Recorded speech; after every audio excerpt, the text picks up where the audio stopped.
मैं पंकज आर्य, कार्यकारी संचालक आर्यवीर दल उत्तर प्रदेश। बंधुओं, आज मुझे सोशल मीडिया पर इसलिए आना पड़ा है, अपने आप को हिंदू कहने वाले लोग, राम और कृष्ण का वंशज कहने वाले लोग 1 जनवरी के दिन नव वर्ष कहेंगे, शुभकामनाएं देंगे, नव वर्ष को मनाएंगे, खुशियां मनाएंगे। उनसे मेरा साफ कहना है, जिनमें राम और कृष्ण का रक्त जरा भी है, जिसमें भगत सिंह, राजगुरु, सुखदेव, नेताजी सुभाष चंद्र बोस आदि के प्रति, आदि क्रांतिकारियों के प्रति जरा भी संवेदनाएं हैं, तो वो लोग 1 जनवरी के दिन नव वर्ष न मनाएं, क्योंकि उनके लिए इन देश के जाबाज सिपाहियों ने अंग्रेजों को यहां से 7 समुद्र पार करने के लिए अपने घर परिवार को त्याग करके अपने प्राणों की आहुति दे दी थी।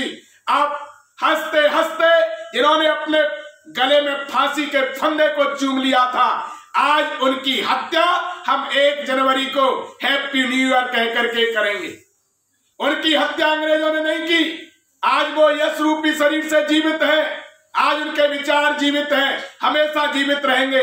लेकिन जिस दिन हम ईसाईकरण का प्रचार करेंगे, ईसाइयत का प्रचार करेंगे, उन्होंने तो अपने आप को, ईसाइयों को यहां से खदेड़ने के लिए एड़ी से चोटी तक का दम लगाया था कि भारतवासी स्वतंत्र होंगे, अपनी संस्कृति को अपनाएंगे, अपनी सभ्यता को अपनाएंगे, अपनी रीति रिवाज परंपराओं को अपनाएंगे। लेकिन हमने यदि रीति रिवाजों को तोड़ करके 1 जनवरी के दिन हैप्पी न्यू ईयर या नया वर्ष मनाते हैं, तो हम अपने बाप को बाप नहीं कह रहे।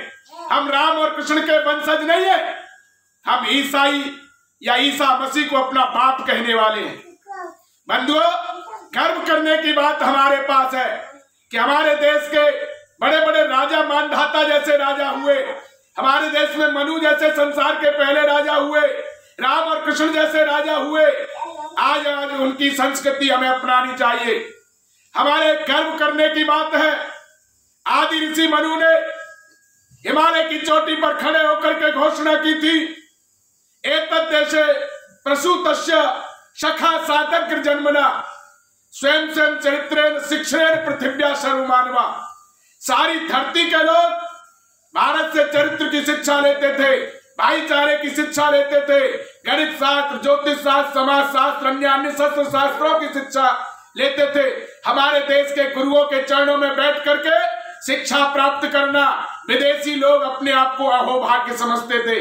लेकिन उनके वंशजों का स्तर देखिए, वो आज जन्मदिन ईसाइयत की तरीके से अपने बच्चों पर केक कटवा करके हैप्पी बर्थडे टू यू कहना चाहते। वो भारतीय परंपराओं को भूल चुके, वो राम और कृष्ण की मर्यादा को तार तार करने में लगे हुए। आज राम और कृष्ण की संस्कृति मिटाई जा रही है तो कोई दूसरा नहीं है। इस देश में राम और कृष्ण की संस्कृति को 700 वर्ष में मुसलमान तलवार से नहीं मिटा सका, अंग्रेज इस देश में 200 वर्ष में नहीं मिटा सका।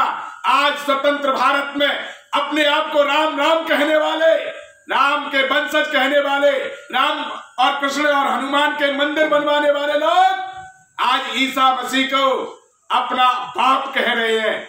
जो लोग 1 जनवरी के पर इस वीडियो को सुनने के बाद नया वर्ष कहेंगे, वो लोग राम और कृष्ण के वंशज कतई नहीं कहने के अधिकारी हैं। वो राम राम कहने के कतई अधिकारी नहीं है। वो पराये बाप को अपना बाप कह रहे हैं। उनके जीवन शैली, उनका खान पान, उनका रहन सहन नेताजी सुभाष चंद्र बोस की विचारधारा से, राजगुरु सुखदेव, भगत सिंह, लाला लाजपत राय, बटुकेश्वर दत्त, स्वामी श्रद्धानंद लेखराम, महर्षि स्वामी दयानंद और विवेकानंद की विचारधारा से दूर है।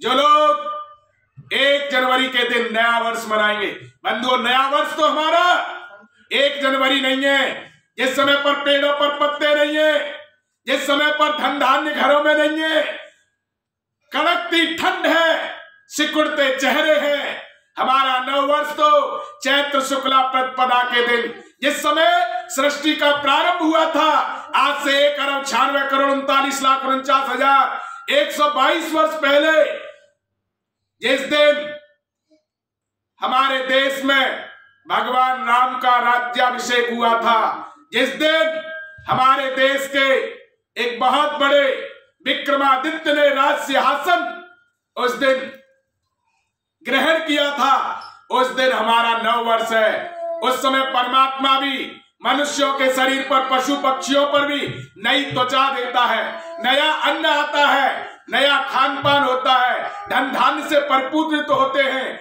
मौसम भी साफ अच्छा हो जाता है। उस समय सारी प्रकृति ईश्वर से लेकर के और मनुष्य तक सभी पशु पक्षी पेड़ पौधे नव वर्ष मनाते। उस समय हम बोले, उस समय अपने ग्रीटिंग कार्ड, उस समय फ्लैक्स, उस समय संवेदनाएं, उस समय धन्यवाद प्रेषित करें।